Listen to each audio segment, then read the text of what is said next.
चंद्रशेखर जी, ये जो तख्ती है कानून व्यवस्था पर एक तरह से सवाल हम पार्लियामेंट में क्या करेंगे। मैं अभी पार्लियामेंट से बाहर आया हूँ।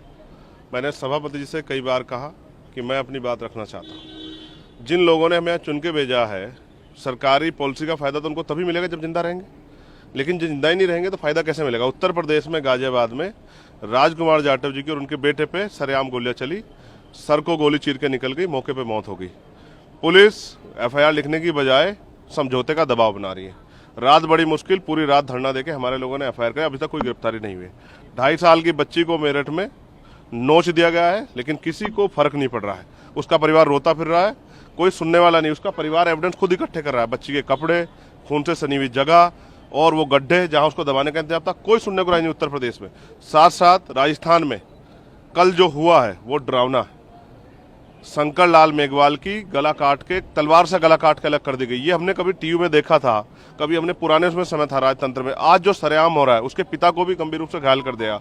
वो आरएमएल में किस तरह से जो है, एक आरएमएल में यहाँ है और एक दूसरे वहीं राजस्थान में अपना इलाज करा रहे। ये जो दुर्दशा हो रही है, हम क्या करेंगे पार्लियामेंट में अगर अपने लोगों की आवाज नहीं उठा सकते हैं। अगर पार्लियामेंट हमें बोलने का मौका नहीं देंगी तो हम सड़कों बोलेंगे। लेकिन सच ये है कि उत्तर प्रदेश राजस्थान में कानून व्यवस्था ध्वस्त हो चुकी है और वहां बैठे मुख्यमंत्री तानाशाही में इतने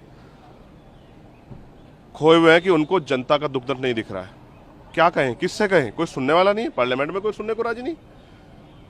क्या करेंगे पार्लियामेंट में, क्या फायदा हमारा पार्लियामेंट में अगर हम दलितों के दमन पे आवाज नहीं उठा सकते। ये गुंडागर्दी की सरकार, इसी का सबक 2019 में 2024 में उत्तर प्रदेश की जनता ने भारतीय जनता पार्टी को सिखाया और आने वाले कल में और सबक सिखाया जाएगा।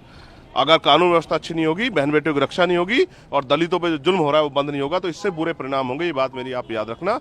और अंदर बैठे जो लोग हैं वो ये ना समझे कि हमारी संख्या नहीं बढ़ेगी।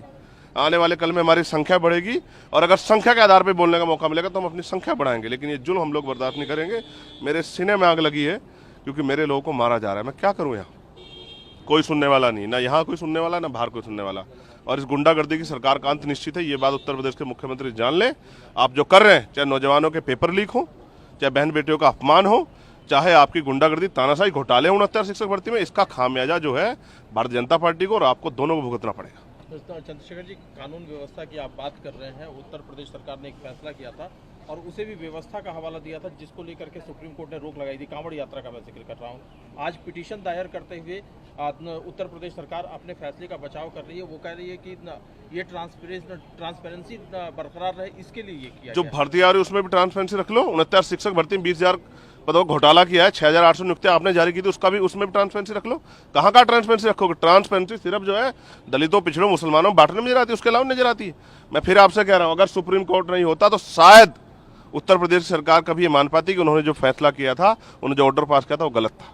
ये मैं कह रहा हूँ, इसको ये निहायत सड़े हुए गुंडई के फैसले, इनका जो है इंतजाम उत्तर प्रदेश की जनता करने जा रही है। और आप देखना उपचुनाव में भी सूर समेत सबक जो है भारतीय जनता पार्टी को जनता सिखाएगी।